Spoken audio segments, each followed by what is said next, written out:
There's a pretty one, Ulysses.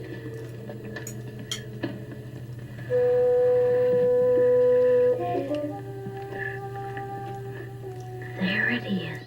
Hello, BookTube. I'm Shawn the Book Maniac. Welcome back to my channel and to another episode of Zooming In, which is a relatively new series on my channel where I engage with bookish social media luminaries the world over to talk about recent articles or podcast episodes online. And today, I would like to welcome for her debut appearance on this series, but maybe her 67th appearance on my channel, Sarah from the fabulous bookish podcast, the Bookcast Club, joining us from the Netherlands. Hello, Sarah. Hello. Hello. Thanks for having me on again. We're talking about unlikable females, and I couldn't think of anybody who would be more appropriate to discuss this with than Sarah. I'm kidding. I mean, I'm not kidding. She's the perfect person to discuss this topic with, but not because she herself is unlikable, but because she's so widely read in contemporary literature, and, it's going to be a really fun chat. We are actually going to discuss two articles. One is from The Guardian, and the title of that one is A Smorgasbord of Unlikability. The author's helping sad girl lit grow up. That was written by Sarah Manovitz and was from early August. And the other one is from LitHub, Why the Rise of Morally Gray Women in Fiction is Good for All of Us by Megan Barnard. Just get us started, Sarah. What did you make of these articles? Enjoyed both of them. I have to say I liked the Guardian one more than the other one, the LitHub one. It's an interesting trend because I don't know. I guess we'll talk about this later, but I haven't settled on if this is an interesting and thought-provoking topic or not. This idea of like women who are not simple. I don't know. So these trends that happen where it's like, oh, we're actually thinking about women in more detail now. Sometimes a part of me is like, is that good? Like, I feel like we should have been doing this a lot. I don't know if I should be. I feel like maybe there's nothing to be excited about. That's what I'm trying to say. Yeah, I think both articles can push back against this, but the problematization of this, or the fact that this is how new is this, and what the articles have in common is talking about what some readers, probably mostly men, male critics or whatever, book reviewers, conceive of as unlikable female characters. In the Guardian article, it's about this trend which has been named sad girl lit, which is about usually white, privileged white women navel gazing and not really doing anything in these novels. And the LitHub article is about morally gray women who perhaps are more self-actualized and do things, but they do things that the cultures in which they live don't approve of. And so the commonality is the unlikable female protagonist. Which of these books are you familiar with?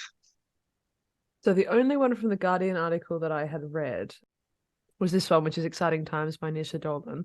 And in the Guardian article, there's a lot of books that your viewers will be completely familiar with. There's like Ottessa Moshfegh.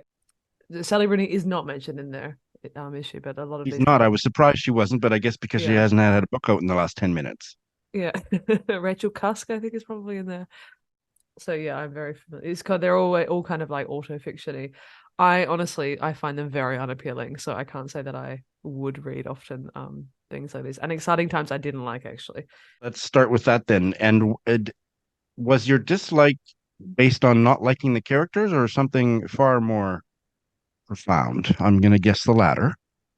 Yeah, so Exciting Times, if you haven't read it, is about a Irish girl who has gone to Hong Kong to teach English, and it's kind of a little bit of narrative about colonization, a lot of these novels, in my opinion, kind of have that in there as some sort of like semi-spicy, semi-interesting, semi-thought-provoking, but not really thing. I also think that that's true of Sally Rooney, to be honest with you. So I found if you want to talk about the problem of kind of like British influence in Hong Kong, it's very surface level and very unsatisfying. If you don't want there, I don't know why you would have it. The way that it's sort of tackled in there is so sort of just there, not just there in a way that felt like controlled and deliberate. It just felt like, oh, I know this is a thing, but I don't want to go into it. I'm not, don't feel comfortable. That was my interpretation of the author anyway. That is one thing I found quite dissatisfying. I often feel with these kind of novels is that you'll often find relationships normally between like a woman and like a man that she meets. They're supposed to be a little bit unconventional. They're supposed to be a little bit something. And I just find them not to be honest with you.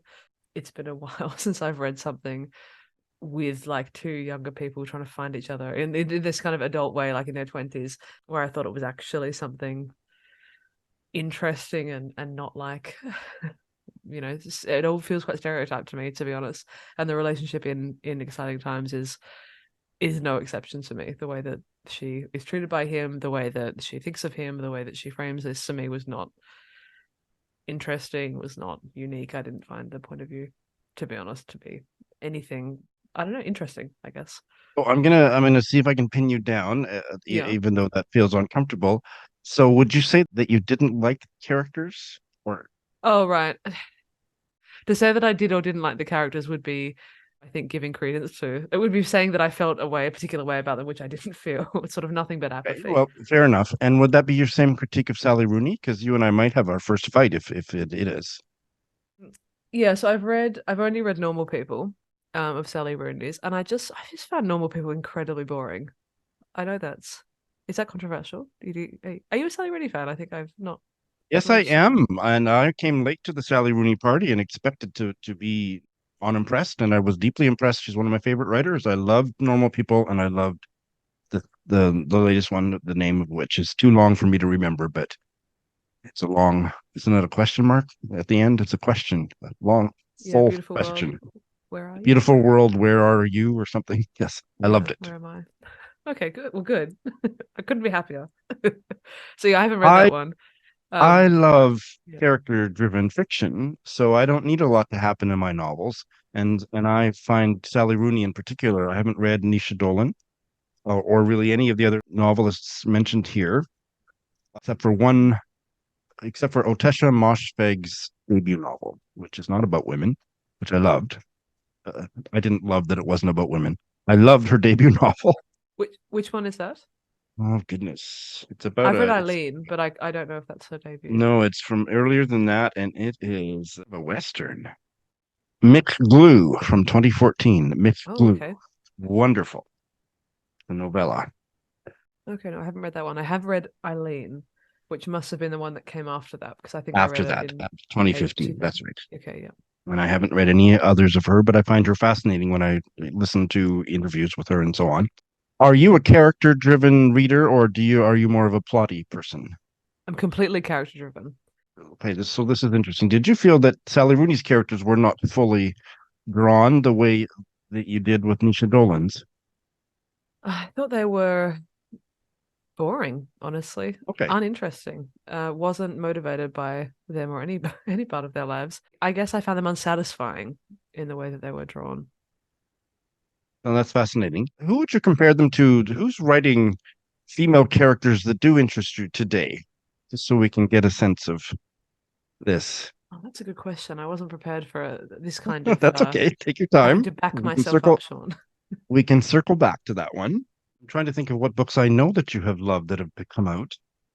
Yeah, I'm thinking. So the writers that are coming to mind as I'm scanning through Yaa Gyasi and Ernaux. I really like her stuff. Then I have read I really enjoyed New Animal by Ella Baxter, which is a contemporary novel about a pretty unlikable woman.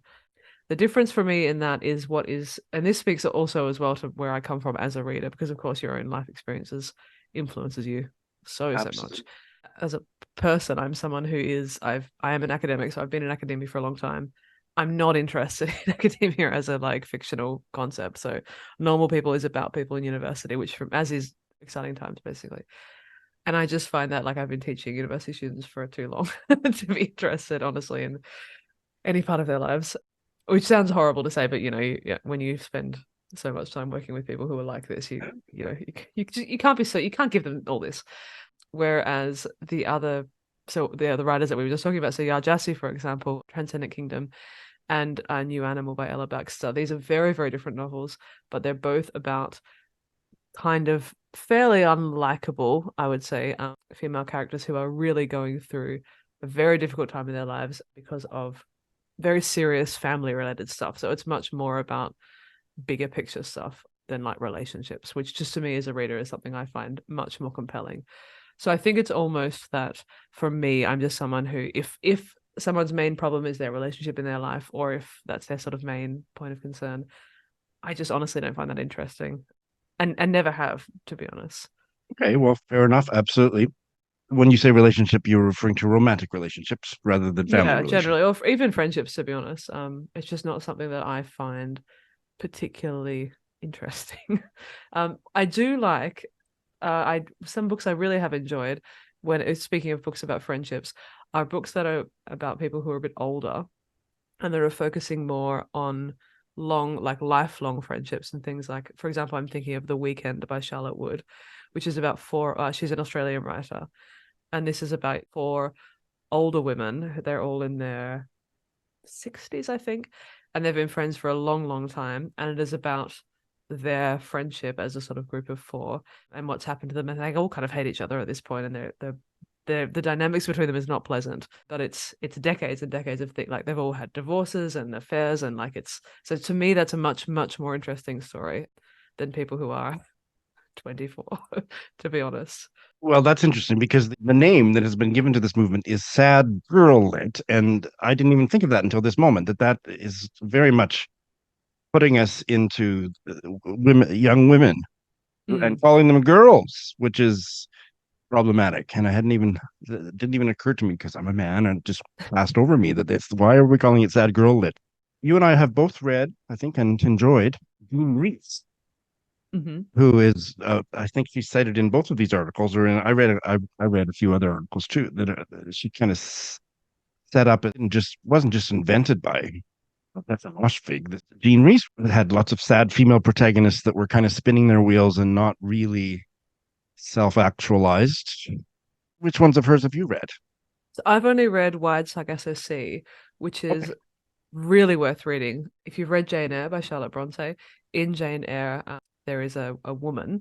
I won't give too much away about it because I don't know, spoilers for Jane Eyre. I never know about classics, but there is a woman in it who appears very, very briefly, as a total sort of, what is the best way to describe her?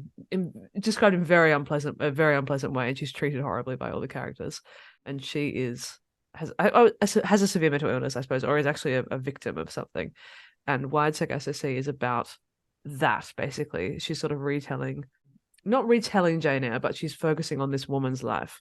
So you have this very fleeting experience with this character in Jane Eyre and Jean Rhys, because the woman has been taken from a country in the Caribbean. I can't remember which one it is, but yeah. It seems to me it's not maybe identified in the novel, is my memory. I haven't read the novel, but what I've heard about it, but she herself is from Dominica. Yes. So it is about like the British, like Britain in the Caribbean, women being taken back over to the UK, how they were treated there, and it is really interesting. I read it and Jane Eyre quite close to each other, and which is a fantastic thing to do. And I have not read that one. I'm kind of working my way up. I started with an earlier novel of hers called Leaving Mr. Mackenzie, 1931, which I loved. I did a discussion with Ben of the fabulous channel Doom Antidote. I'll put a link to that in the show notes. And then more recently, I have read Voyage in the Dark, 1934, which I absolutely loved. So I think I'm going to keep going sequentially, and I'll get to the Wide Sargasso Sea. There was a big jump between her last book of the 30s, Good Morning Midnight, 1939. And according to Wikipedia, the next book was Wide Sargasso Sea, 1966. But these early novels are very much about sad young women who are dependent on men and especially financially, and are just kind of treading water or barely keeping themselves afloat mentally and financially. They are just so beautiful, but I wonder if you would like them. Oh, can we have a part 2 of this after you've read one or two of those early ones? Yeah, I really enjoy Wide Sargasso Sea, and I've read quite a lot of interviews and stuff with Jean Rhys, and I really like her, actually. Fast coming up to that top pantheon of my favorite writers. Yeah. We haven't talked too much about the second article that you didn't like as much, and that one is about female characters doing quote unquote bad things. This author does, to be fair, talk about older books. So the Guardian writer, I think, they talk about this movement you've already sort of mentioned, as if it's really new, and as you've also quite rightly pointed out, it kind of really isn't. And the Guardian article, they're really focusing on books that are in the past 10 years maximum. And yet, interesting books about women living complicated lives have been around for a long time. They're just maybe not in this sort of like super contemporary wealthy white woman thing. But I mean, even so, they have, honestly. The second one, the Lit Hub one, doesn't do that quite so much. It does refer to older stuff. But I mean, I always just, honestly, I immediately think of Anna Karenina, which is one of my favorite novels. And I remember reading that I think I first read it when I was a teenager. And it affected me actually as a reader very, very much, because it's such a, like an old Russian classic. And Anna Karenina herself is such a complicated, almost villainous woman who is extremely self-serving, and for the whole book she's having an affair with someone without a lot of regard for anything apart from herself, which I remember being completely like, oh my lord, like I can't believe this book, this is a 19th century book and this is so scandalous, like. And the way that she is, I mean, she's completely self-serving. She's in love with someone, and that's it, really. She's sort of a reluctant mother, and she's fascinating. So in these conversations, because of the time when I read it, I was sort of 16, 17, it has just influenced me so much. And I always immediately think of it, to be honest, in conversations like this. And I'm like, well, complicated And female I haven't characters. read Anna Karenina. So is there any moral grayness there? Is there anything about her Yeah, that's it's about a sort of wealthy Russian aristocrat, I would guess you would call him, and his wife. So they're very important people, sort of socially. And Anna is, they're very unhappy in their marriage, and a lot of the novel is about how everyone is kind of unhappy, and all these aristocrats are extremely unhappy. And she is in love with a man who is completely unsuited to her and isn't her husband. And she maintains an affair with him actually for the whole novel, and it basically destroys her. But there's all these other things where it influences the way that she's able to go out, because people start to know about it, and it kind of disgraces her. And she also has a son, and she's fairly reluctant as a mother. She's not actually, which also gets people talking, like tongues wagging a lot, because she's not that interested in him. She does love him, but not really, and she's not sort of like hugely maternal. Like, I'm sure in this time she probably wouldn't have a child. So she is morally grey, I guess, in the fact that she is not falling into that classic role of a mother and a wife. So if you would call that morally grey, I suppose. whether we use the word, maybe we can dispense with moral, although that's the adverb that this writer is using. But I need my characters to be gray, and that's my critique of literature, especially contemporary literature, where there's black villains and white heroes. I mean, no blemishes, no nuance. I don't like them. Yeah. So Otherwise, it's not interesting if people aren't evil in that way, like through and through. right. They just aren't. Yeah. And people aren't good through Right. and Present company excluded. through. Well, Last question, maybe, because we've been talking for a while. Was there any book described in either of these two articles that was described in such a way as that it piqued your interest to read it? oh, that's a great question. I have to be honest, there wasn't a lot that I hadn't either read or heard of. Like, there wasn't a lot of new. Well, I don't know how you found this, but hardly any of them I wasn't familiar with. Apart from the one that the author had written herself that she was selling. Right. I'm going to really rudely say no, because the ones that I had read in both articles, none of them were ones that were particularly enthralling to me, which would then not motivate me to read like other things that have been mentioned in that same breath. Sorry to say. No, that's fine. That's interesting. I had never heard of Sad Girl Novel by Finkemeyer. And I remember so that. I remember the media releases about that one. I was like, okay. Like, why probably not? the two that I'm most interested to read, based on talking with you, for one of them is Anna Karenina, which I've never read. And I knew that would Yeah. be the one I'd read. I will never read War and Peace because, good Lord, life's too short. But I've always thought if I read a big Tolstoy, it's going to be that one. But also, just very mentioned in passing, I think in both articles or in at least other articles about quote unquote sad girl lit, is Sylvia Plath, The Bell Jar, which I have not yet read. Oh, I love that. I've read them. I really adore that. Would you say that that's part of this quote unquote tradition? That is a really interesting question.